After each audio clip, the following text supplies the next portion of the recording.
nito magkalimutan na. Pwede nang pumasok, pati sila Brother El.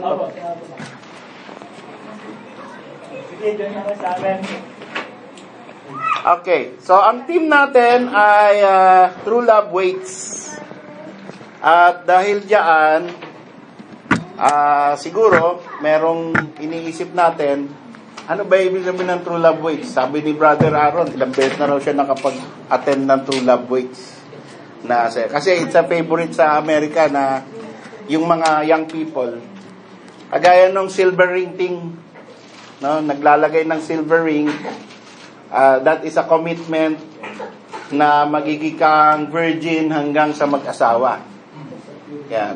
So, purity vow, meron pang ganon. No? Nung isang bakasyon ko, ay nag-conduct ako ng purity vow para sa aking dalawang pamangkin at saka doon sa aking daughter na may certificate sila na they will remain pure hanggang sa sila'y mag-asawa. Etong may isang rito, no, si Mandy, isang babae ito.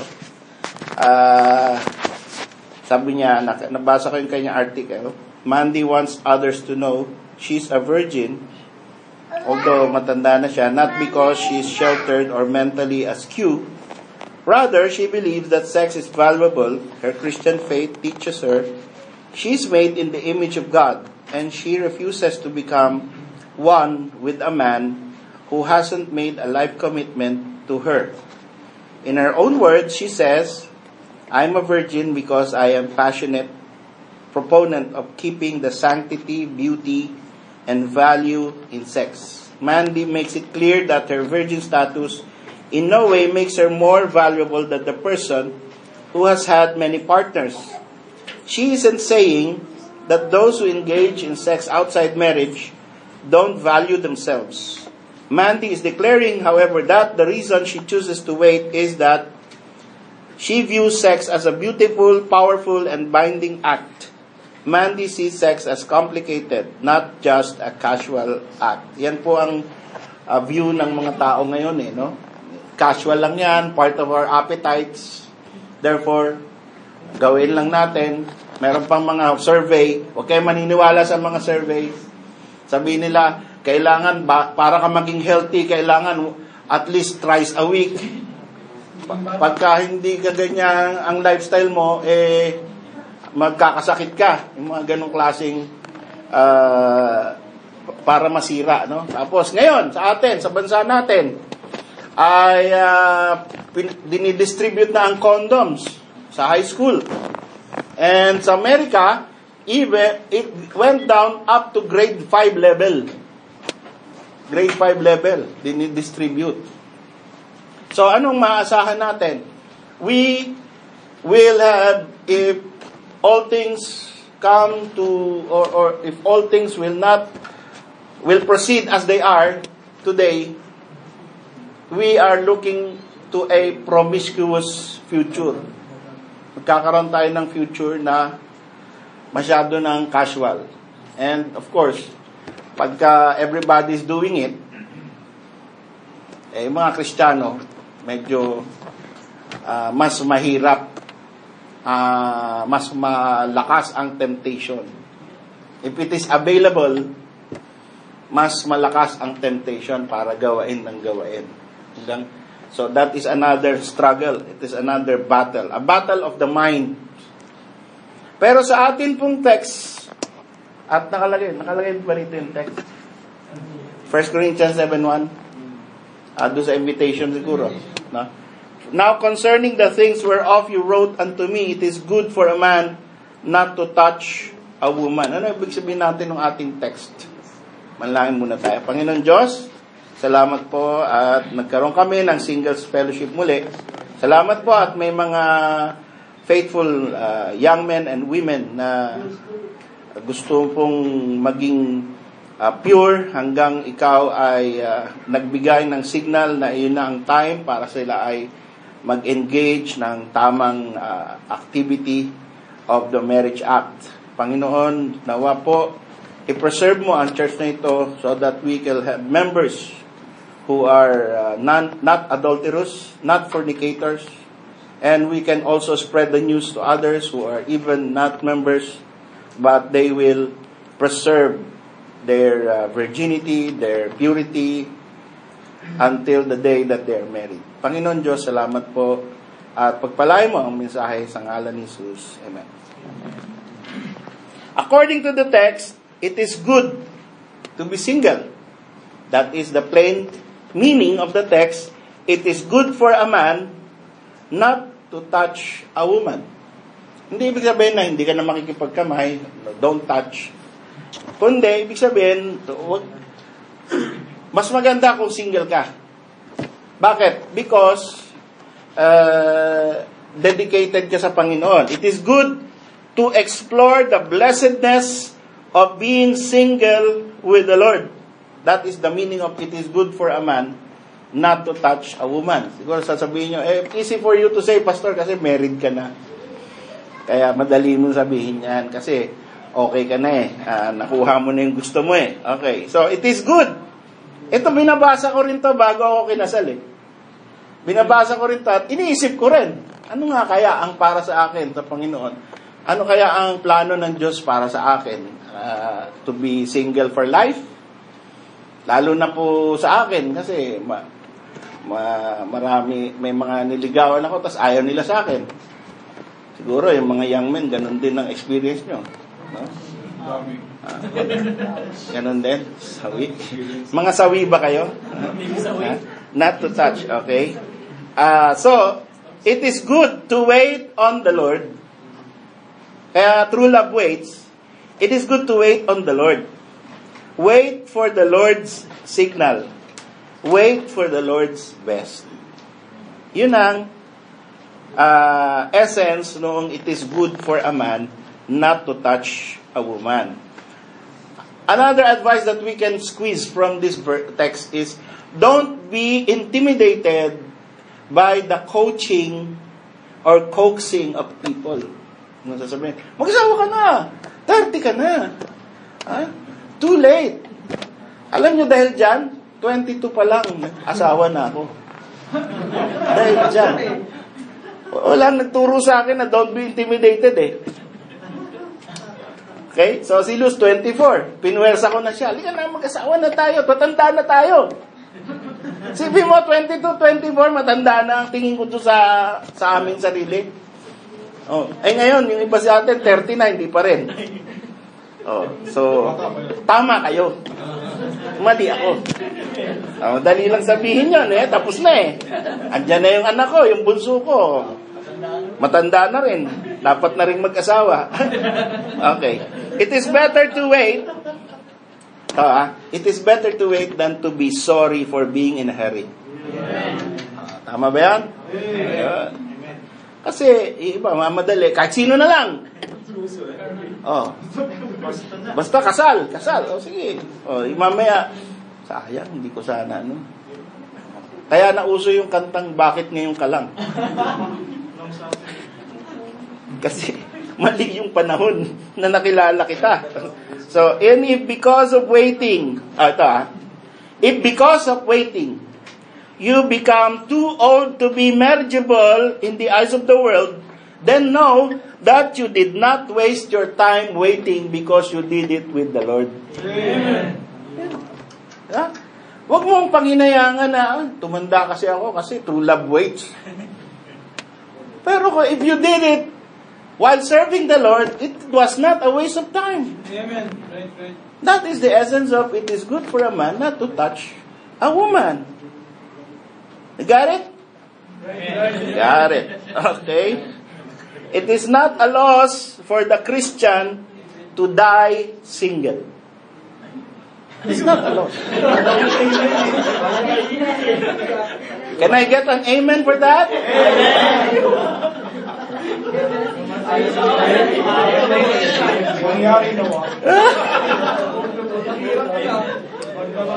Sabi ko, it is not a loss. Hindi kawalan. Hindi kabawasan ng pagkatao mo. Hindi kabawasan ng pagkakristyano mo. Hindi ka talo. Diba? Actually, kung binuhos mo yung buhay mo para sa Panginoon, panalo ka. Oh. Yun ang ibig sabihin ng verse 1. Nasa verse 1 pa lang tayo. It is not a loss for the Christian if he kept his virginity because he was too busy serving God. You are in a good company of saints. There are many saints which did not have the opportunity to be in marriage because they were minding the things of God. And they are now in the kingdom of God. You have not lost at all, but rather gained a good testimony and won a good struggle. It is a struggle. Alam natin yun. Because we are in the flesh. It's a struggle. If you think you can win it, it's better not to touch a woman. It is better not to touch a man. If you think you can win it. Kaya nga may verse 2. Huh? Kasi, if you cannot win it, but you decide na, and you commit publicly na I will stay single, pero meron kang sideline, then it is better na to be married. Yun na yung mas magandang lifestyle. It is good to serve the Lord exclusively. It is good not to think of marriage or being with a life partner, spouse. It is good to hold your desires until death. Kasi marami tayong appetite sa buhay. No? Pagkain, pag-inom, tumingin sa magagandang tanawin. Diba? At kasama yung sexual appetite sa appetite naturally ng isang tao, nakaprogram sa atin yan. It is good to hold it. No? Kaya nga may tinatawag na incontinence. Yung incontinence, sa Bible way, pag sinabing incontinent ka, hindi ka makapigil na maghanap ng partner. Parang aso. Yun yung incontinent. No?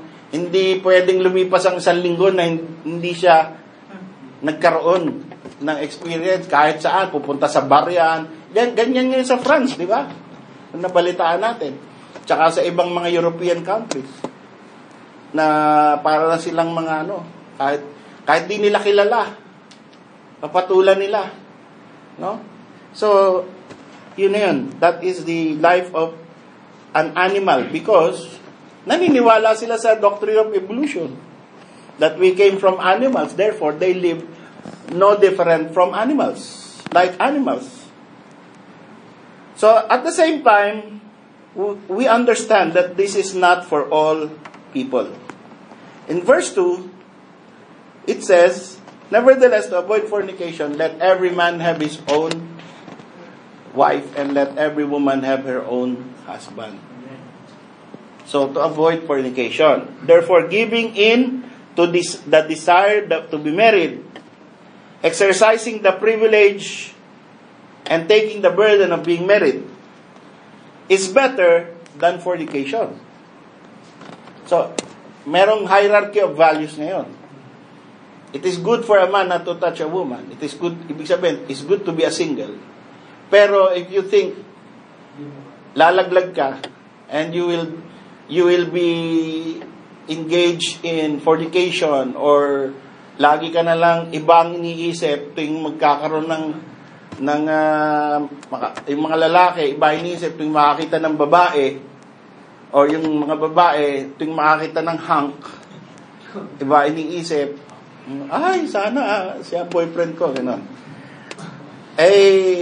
Maghanap ka na lang ng mapapakasalan mo na Kristiyano. Yun. So, this comes after you have waited correctly.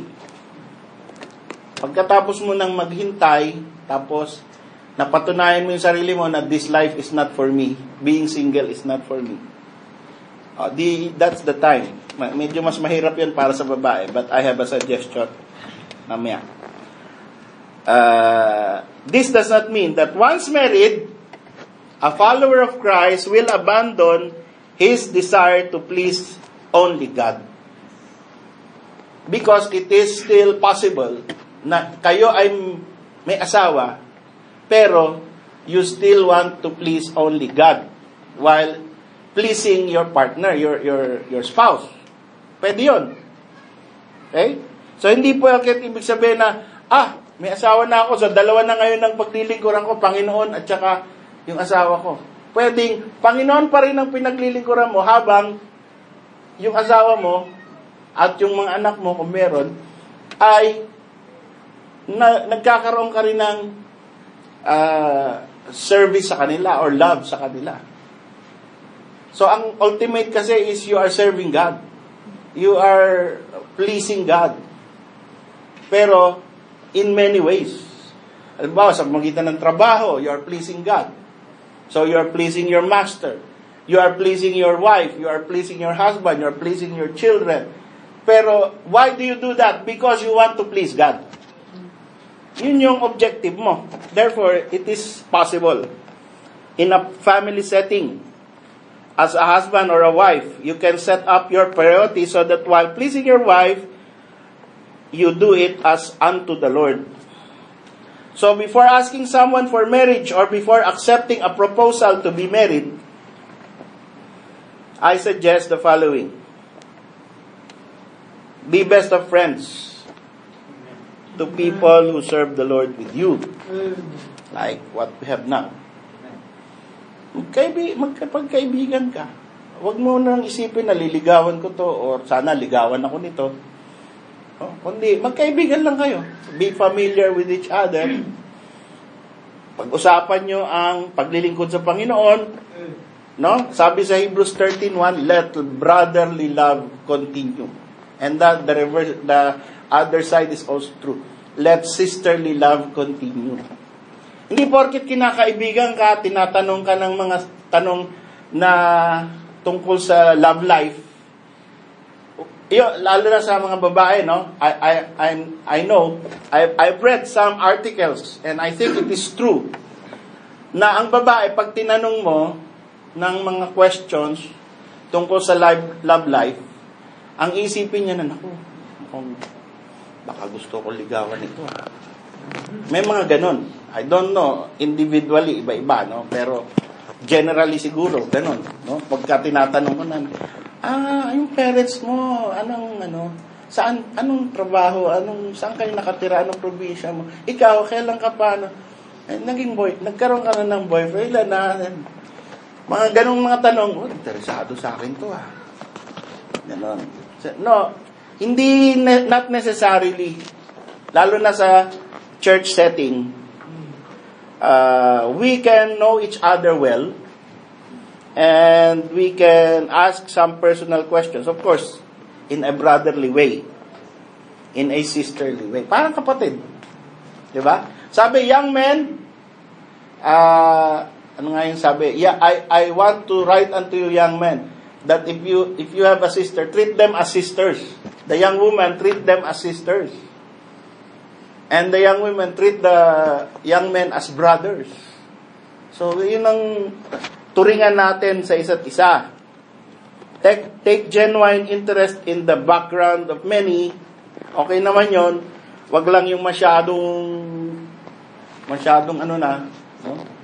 Na kapag ka in-expose mo na yung sarili mo sa kanya, pwede ka i-blackmail. Siyempre, may limits yan. No? Without thinking of courtship. Ilan, suggestion ko, no? So, I hope na magkakaibigan na tayo and you are like in social media, lalo na ngayon, mas madali. Because once you have the account or Instagram or Facebook or Twitter account, then you can have a chat. Even though hindi na kayo nakikita dito, you can exchange pictures, exchange views about the Bible, most importantly, talk about the Lord, without being interested romantically with each other. So once you're convinced, halimbawa, na you have found somebody that you want to be with for the rest of your life, I think for the men that you should ask the parents. Yun ang pinakamaganda approach. Ang approach ng unsaved, kayo nag-uusap hanggang sa sasabihin nyo na lang sa magulang, magpapakasal na kami. Mas masama yun, buntis na. No? Pero yung lalapit kayo sa magulang, sasabihin nyo, papakasal na kami bukas. Nakaset up na pala lahat. No? Shocking na lang. Pero the first step, biblical. No? Biblical step. Aside from yung kasunduan between parents, which is really the biblical way, in the Old Testament way. Kasunduan between parents. Pero, without going into that extent, yung lalaki ay, kung meron kang nakita mo after being familiar, magkakilala na kayo, no? Magkaibigan na kayo, napuntahan mo na yung step na yun. Alam mo na yung pamilya niya and everything, kung ano man ang pwede mong malaman without being too much intrusive, is sabihin mo rin sa magulang. Sabihin mo sa magulang. At yung magulang magsasabi ron sa kanyang anak na, anak, nagsabi sa akin yung si ganon na gusto raw niyang mas makilala ka pa. Alam niyo na yun. Pag sinabi nung anak niya na, ay, tay, wag. Alam niya na rin yun. Di ba? Pag sinabing gano'n, alam mo na rin yun. Take a hint. And then take a hike. Okay? So, siguro po ay hanggang doon lang tayo para mabigyan lang natin ng importance ang